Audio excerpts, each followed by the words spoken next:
ശരിയായില്ല. ശരി ഡ്രസ്സിനെ ഞാൻ പറഞ്ഞിട്ട് വാങ്ങി കൊടുക്കാൻ ഉണ്ടായിട്ട് പിന്നെ എല്ലാത്ത ആൾക്കാർ ഇത്ര ആളുണ്ട്. കുഴപ്പമില്ലാന്നാ ഞാൻ പറഞ്ഞേ. കുഴപ്പമില്ലാന്നല്ല, ആ കുഴപ്പം കൂടി എന്താ എനിക്ക് പറഞ്ഞത്. എത്ര ഉണ്ട് പിന്നെ ഇട്ടാത്തത്. അപ്പൊ ഇനി വാങ്ങി കൊടുക്കാന്ന് അത് എന്താ ഞാൻ ചെയ്യാം. കാരണം എത്ര ആൾക്കാരുടെ ഡ്രസ്സ് പോലും ഇല്ലാതെ നമ്മക്ക് എന്തെങ്കിലും വാങ്ങാനോ എടോ പോകാനോ ഒക്കെ ഉണ്ടാവും. ഇവരിൽ ഒരു 5 പൈസ ഉണ്ടാവില്ല. ഇത് ഏടുന്ന പറയാൻ കിട്ടണേ. ഞാനൊരു 1000 ചോദിച്ചാൽ പറയും എന്റെ ഒട്ടാകെ 1000 ആ 3000 ഞാൻ ചോദിച്ചില്ലെങ്കിലും പറയും എന്റെ ഒട്ടാകെ 3000. എനിക്ക് എന്ത് ചെയ്യണം? നിങ്ങൾക്ക് 3000 ചോദിക്കേണ്ടത് വെച്ചാൽ 6000 ചോദിക്കാം. അപ്പൊ അതിന്റെ പകുതി അതിലുണ്ടാവും. 6000 ചോദിച്ചാൽ വെക്കടി ഇട്ടാതെ നിങ്ങൾ ചിലപ്പോ കിട്ടിക്കൂടെ. എന്താ സാധനം അറിയാതെ അങ്ങനെ കാണിച്ചു തരാം. ഞാൻ പേപ്പൊക്കെ ചെയ്ത് ഒക്കെ എടുത്ത് വെച്ചിട്ടാണ് പോവാന്. എന്താ 3 ഷർട്ട് എടുത്ത് വെച്ചിട്ട് ഒരു 3 ഞാൻ കാണാണ്ടും എടുത്തു പോ. ഒരു 2 മേലിട്ടും പോട്ടോ. അങ്ങനെ കാണും ഇടുന്ന് ചാടിട്ടണ്ട ചേറുമ്പ്. അസ്സലാമു അലൈക്കും വറഹ്മത്തുള്ളാഹി വബറകാതുഹു. ഏവർക്കും എൻ്റെ വ്ളോഗിലേക്ക് ഹൃദ്യമായ സ്വാഗതം. ആദ്യമായി വീഡിയോ കാണുന്നവർ തുടർന്നും വീഡിയോ ലഭിക്കാൻ സബ്സ്ക്രൈബ് ചെയ്ത് ബെൽബട്ടൺ അമർത്തി ആളമർത്തുക. ഞാൻ ഇന്ന് പറയുന്നത് നമ്മുടെ ടി ഫാമിലി.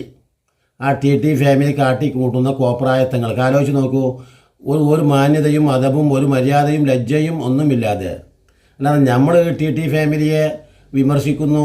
ആ ടി ഫാമിലിയുടെ ആരാധകർ വന്ന് നമ്മളെ തെറി പറയുന്നു, നമ്മളെ ചീത്ത പറയുന്നു. മാത്രമല്ല അവർ എന്താണ് ആ മെസ്സേജ് നൽകുന്നത്? ആ ടി ഫാമിലി എന്ന് പേരായിട്ടുള്ള ഈ പറയുന്ന സെഫി സെമീൻ ദമ്പതികൾ സത്യത്തിൽ അവരുടെ സ്നേഹമായിരിക്കാം. നമ്മുടെ ബെഡ്റൂമിൽ നമ്മുടെ സ്നേഹം എങ്ങനെയൊക്കെയാണോ ഭാര്യയോടും ഭർത്താവും പരസ്പരം കാട്ടിക്കൂട്ടുന്നത് അല്ലേ? സാധാരണ സ്നേഹിക്കും എന്ന് പറയുന്നത് അത് തന്നെയാണ് സ്നേഹം. പ്രേമിക്കുക എന്ന് പറഞ്ഞാൽ ഇത് തന്നെയാണ്. പ്രധാനമായും ആത്യന്തികമായിട്ടുള്ള പ്രേമം എന്ന് പറയുന്നതിൻ്റെ എന്താ പറയുക, അതിൻ്റെ പരിസമാപ്തി എവിടെയാണ്? യഥാർത്ഥത്തിൽ ഈ ലൈംഗിക ബന്ധം അഥവാ ബെഡ്റൂമിലാണ്. അപ്പോൾ ന്യായമായിട്ടുള്ള ഒരു ബെഡ്റൂമിൽ കാണിക്കേണ്ട അതാണ് തികച്ചും ഗോപ്യമായി ലജ്ജ കാണിക്കേണ്ട. അപ്പോൾ നമ്മുടെ ബെഡ്റൂമിൽ ഒരു കുട്ടി കിടക്കുകയാണെങ്കിലോ, ഒരു 6 or 7 വയസ്സുകാരനായ ഒരു കുട്ടി നമ്മുടെ റൂമിൽ കിടക്കുകയാണെങ്കിൽ പോലും നമ്മൾക്ക് എന്താണ്, ആ പരസ്പരം ഭാര്യ ഭർത്താക്കന്മാർക്ക് ലൈംഗിക ബന്ധത്തിൽ ഏർപ്പെടാൻ ഒരു ലജ്ജയാണ്. ആ കുട്ടി ഉണരുമല്ലോ, ആ കുട്ടി കാണുമല്ലോ അല്ലേ സത്യത്തിൽ. അപ്പോൾ എന്നതുപോലെ നമ്മൾ സാധാരണ ഭാര്യ ഭർത്താക്കന്മാർ നമ്മുടെ ഭാര്യമാരാണ്. നമ്മൾ അവിടെ വായയിൽ ഇറച്ചി കഷ്ണം പോലും വെച്ച് കൊടുക്കൽ പുണ്യമാണ് ഒക്കെയാണ്.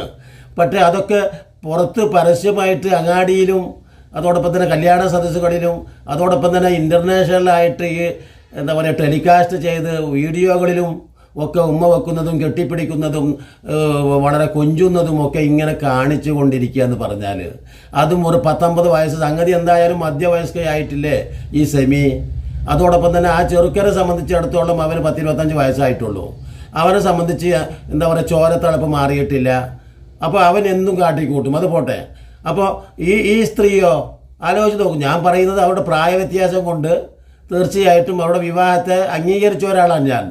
കാരണം ആളുകളൊക്കെ അന്ന് കമൻറ്റിലിട്ടിരുന്നു അള്ളാഹുവിൻ്റെ റസൂല് 25 വയസ്സാകുമ്പോഴല്ലേ ഖദീജ ബീവി 40 വയസ്സുള്ള അവരെ വിവാഹം ചെയ്തത്. അപ്പോൾ എന്നതുപോലെ തന്നെ അല്ല ഇപ്പോൾ ഇവരുടെ വിവാഹം എന്നൊക്കെ പറഞ്ഞ് കമൻ്റ് ഇട്ടിരുന്നു. ആരോടാണ് ഉപമിക്കുന്നത് അതൊന്നും ഇപ്പോഴും ഞാൻ ചർച്ചയാക്കുന്നില്ല. ഇപ്പോൾ ഇവിടെ സംഭവിച്ചിട്ടുള്ളത് എന്താ വെച്ചാൽ ഇവരുടെ ജീവിതത്തിൽ ഇപ്പോൾ അനുദിനം പൊട്ടിത്തെറിയുടെ വക്കീലാണ് എന്നാണ് ഇവർ പരസ്യമായിട്ട് അങ്ങോട്ടും ഇങ്ങോട്ടും ചെളിവാരി അറിയാണ്.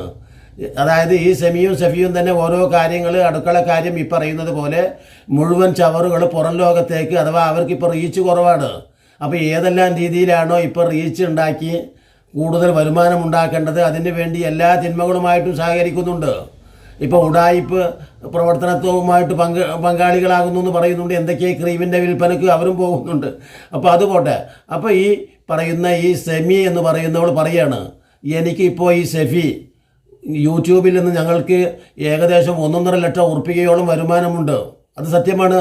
അതുകൊണ്ട് തന്നെയാണല്ലോ ഈ അടിച്ചു പൊളിക്കുന്നത്. വേറെ അവർക്ക് സാമ്പത്തികമായിട്ടൊന്നും യാതൊരു വരുമാനമൊന്നും ഉള്ള കൂട്ടത്തിലൊന്നുമല്ല. മാത്രമല്ല ഇപ്പോൾ ഈ സെഫിക്ക് ഒരു പണിയൊന്നും ഇല്ല. ഈ സെമിയും ഒരു ജോലിക്കാരിയൊന്നുമല്ല. പിന്നെ ഈ അടിച്ചുപൊളിയും കാറും ഈ ആർഭാടവും കാട്ടുന്നത് എന്താണ്? ഈ യൂട്യൂബിൽ നിന്ന് കിട്ടിയിട്ട് തന്നെയാണ്. അപ്പോൾ ഈ യൂട്യൂബിൻ്റെ സ്വാഭാവികമായിട്ടുമുള്ള യൂട്യൂബിൻ്റെ റീച്ച് അവർക്ക് കുറഞ്ഞിരിക്കുന്നു, കാണികൾ കുറഞ്ഞിരിക്കുന്നു. പ്രേക്ഷകരും ആരാധകരും എല്ലാ കാലത്തും ഇങ്ങനെ ഈ വിഡ്ഢിത്തരത്തിലും വഞ്ചനയിലും പെടൂലല്ലോ. കുറേ കാലം കഴിയുമ്പോൾ എല്ലാ കാലത്തും കുറേ ആളുകളെ കബളിപ്പിക്കാനും കുറച്ചു കാലത്ത് എല്ലാ കാലത്തും കുറച്ച് പേരെയും കബളിപ്പിച്ച് കൊണ്ട് മുന്നോട്ട് പോകാനേ കഴിയൂ. അപ്പോൾ ഇപ്പോൾ റീച്ച് കുറഞ്ഞിരിക്കുന്നു. അപ്പം ഇനി വേറെ ഏതെങ്കിലും മേച്ചിൽ പുറം തേടി പോകണമെന്നാണ് തോന്നുന്നുണ്ട് ഇവരുടെ നിലപാട്. എന്തോ ആവട്ടെ. അപ്പോഴാണ് 1000 ഉറുപ്പികയ്ക്ക് പോലും ഈ തുല്യ പങ്കാളികളാണല്ലോ ഈ യൂട്യൂബിൽ രണ്ടുപേരും. എന്നിട്ട് 1000 രൂപ ചോദിച്ചിട്ട് പോലും ഈ സെഫി മാന്യമായ രീതിയിൽ എനിക്ക് തരുന്നില്ല എന്ന് പറയുക. എന്നിട്ട് ആ സ്വകാര്യത, അപ്പോൾ ഈ സെഫി അതിനെ എതിർക്കുകയും കൊഞ്ചുകയും ഒക്കെ ചെയ്യുന്നുണ്ട്. അപ്പോൾ അത് മുഴുവനും അവരെന്ത് ചെയ്യുന്നു, ഞങ്ങൾക്ക് ആ കുടുംബ രഹസ്യങ്ങൾ മാത്രമല്ല അത് സത്യമാണെങ്കിൽ സ്വാഭാവികമായിട്ടും അവർക്കിടയിൽ തന്നെ പരിഹരിക്കാവുന്നൊരു കേസ് മാത്രമാണത്. എന്ന് പറഞ്ഞാൽ എൻ്റെ ആവശ്യത്തിന് ഞാനും കൂടെ പങ്കാളിയായിട്ടുള്ള യൂട്യൂബാണ്. അപ്പോൾ 1.5 ലക്ഷം ഉറുപ്പിക വരുമാനമുണ്ടെങ്കിൽ തീർച്ചയായിട്ടും 75,000 രൂപ പ്രതിഫലത്തിന് ഞാൻ അർഹയാണ്. അതുകൊണ്ട് എനിക്ക് എൻ്റെ ആവശ്യത്തിന് ഒരു 10,000 രൂപയെങ്കിലും കൊണ്ടാ എന്ന് മാന്യമായ രീതിയിൽ അവർക്ക് അവരുടെ വീട്ടിൽ നിന്ന് തന്നെ മാന്യമായി ചോദിക്കാവുന്നതാണ്. അത് വാങ്ങുകയും ചെയ്യാം. അങ്ങനെ വാങ്ങുന്നുമുണ്ടാകും യഥാർത്ഥത്തിൽ, നമ്മളിപ്പോൾ ഈ പറയുന്നത് പോലെയല്ല.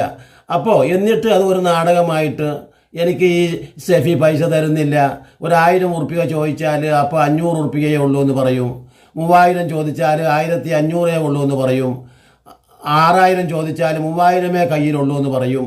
അപ്പോൾ എന്തായി കിട്ടുന്നതൊക്കെ കാട്ടിക്കൂട്ടുന്നത് മുഴുവൻ സംഗതി ഇതിങ്ങനെ ഈ യൂട്യൂബിൽ നിന്ന് പ്രത്യേക ബുദ്ധിമുട്ടൊന്നുമില്ലാതെ കിട്ടുകയാണല്ലോ. ഒരാൾ സത്യത്തിൽ നമ്മുടെ വീട്ടിലൊക്കെ ഒരു പണിക്കാരൻ ഏകദേശം ഒരു 10-12 മണിക്കൂർ അല്ലെങ്കിൽ ഓഫീസിൽ പോകണവൻ കഠിനാധ്വാനം ചെയ്യുന്നുണ്ട് 10 മണിക്കൂറല്ലേ.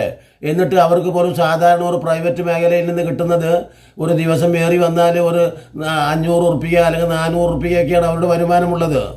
ആ സമയത്താണ് ഇവരെ സംബന്ധിച്ചിടത്തോളം എങ്ങനെ എന്ന് പറഞ്ഞാൽ ഒരു 12,000-10,000 ഉറുപ്പിക പ്രതിമാസം കിട്ടുമ്പോൾ ഈ പറയുന്ന സെമി തുടങ്ങിയിട്ടുള്ള ദമ്പതിമാർക്ക് 1.5 ലക്ഷം മുതൽ ഒട്ടനേക ആളുകൾക്ക് 5 ലക്ഷം, 10 ലക്ഷം, 20 ലക്ഷം, 40 ലക്ഷം ഒക്കെ കിട്ടിയിട്ട് കുന്നുകൂടുക. അപ്പോൾ അവർക്ക് എല്ലി കുത്തിക്കൊണ്ടിരിക്കുകയാണ്. അപ്പോൾ അതിൻ്റെ ഒരു ചെറിയ കാട്ടൽ തന്നെയാണ് ഇവരും കാട്ടിക്കൊണ്ടിരിക്കുന്നത്. ആലോചിച്ച് നോക്കൂ.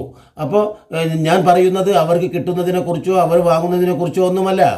നമ്മൾ പ്രതികരിക്കുന്നത് ഇവർ ഈ സോഷ്യൽ മീഡിയ എന്ന് പറയുന്ന പ്ലാറ്റ്ഫോമിൽ പബ്ലിക്കായിട്ട് ഇത്തരത്തിലുള്ള എന്താ പറയുക ലജ്ജാകരമായ, ഒരിക്കലും കാണിക്കാൻ പാടില്ലാത്ത, പറയാൻ പാടില്ലാത്ത ഇത്തരത്തിലുള്ള നമ്മളെ കണ്ണുകളെ അരോചകമാക്കുന്ന ഈ പ്രവൃത്തി ചെയ്യുമ്പോൾ, അതായത് ബെഡ്റൂമിൽ നടക്കുന്നത് ഒക്കെ കാട്ടിക്കൂട്ടുന്നത് പ്ലാറ്റ്ഫോം അഥവാ ഈ പബ്ലിക് പ്ലാറ്റ്ഫോമിലാകുമ്പോൾ ആളുകൾ സ്വാഭാവികമായിട്ടും പ്രതികരിക്കും, റിയാക്ട് ചെയ്യും.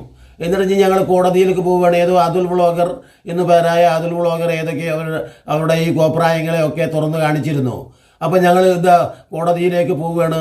ഉടനെ തന്നെ വക്കീലിനെ കണ്ടിട്ടുണ്ട്, ഇനി കേസാക്കും, ഇനി വ്ളോഗർമാർക്ക് കാണിച്ചു തരാം. ഇത്തരത്തിലുള്ള പ്രതികാര നടപടി അതൊന്നും എവിടെ എത്തിയിട്ടില്ല എന്നാണ് കേൾക്കുന്നത്. വെറുതെ വടായി പറഞ്ഞതാണ്. അവരുടെ കേസിന് എന്ത് പ്രസക്തിയാണ്? യൂട്യൂബ് മേഖലയിൽ നടക്കുന്ന ഇത്തരത്തിലുള്ള കോപ്രായങ്ങൾക്കെതിരെയുള്ള പ്രതികരണത്തിനൊക്കെ കേസെടുക്കാൻ തുടങ്ങിയാൽ പിന്നെ കോടതിയിലുള്ള സ്ഥിതി എന്തായിരിക്കും നമ്മൾക്ക് തന്നെ അറിയാലോ. ബഹറിലെ വെള്ളം മുഴുവനും മഷിയായിട്ട് എഴുതിയാലും ദുനിയാവിലെ മരം മുഴുവനും പെന്നായിട്ട് അഥവാ കലമായിട്ട് എഴുതിയാലും ഒന്നും ഇവരുടെ FIR പോലും ഇട്ട് തീരില്ല ലോകത്ത്. ഈ പറയുന്ന വാക്കുകൾക്കൊക്കെ കേസെടുക്കാൻ പോലീസും കോടതിയും ഒക്കെ നടന്നാൽ അത് നടക്കില്ല. അപ്പം ഞാൻ പറഞ്ഞു വരുന്നത് അത്തരത്തിലാണ് ഈ സ്ത്രീക്ക് ഇനി ഈ വാക്കുകൾ കൊണ്ട് ഒരു നല്ല മെസ്സേജ് കിട്ടി എങ്കിൽ അവർ ചെയ്യട്ടെ. വ്ളോഗ് പെടാനൊക്കെ ഒരു മാന്യതയുണ്ട്. ഒട്ടനേകം നല്ല ഫാമിലി വ്ളോഗർമാരും ഉണ്ടല്ലോ. അവരെയൊക്കെ കണ്ട് മാതൃകയാക്കൂ സെമി ദമ്പതിമാരെ എന്ന് പറഞ്ഞുകൊണ്ട് ഇനിയും നല്ല വ്ളോഗുകളുമായി നിങ്ങളെ കണ്ടുമുട്ടുന്നത് വരെ നിങ്ങൾക്ക് നന്ദി.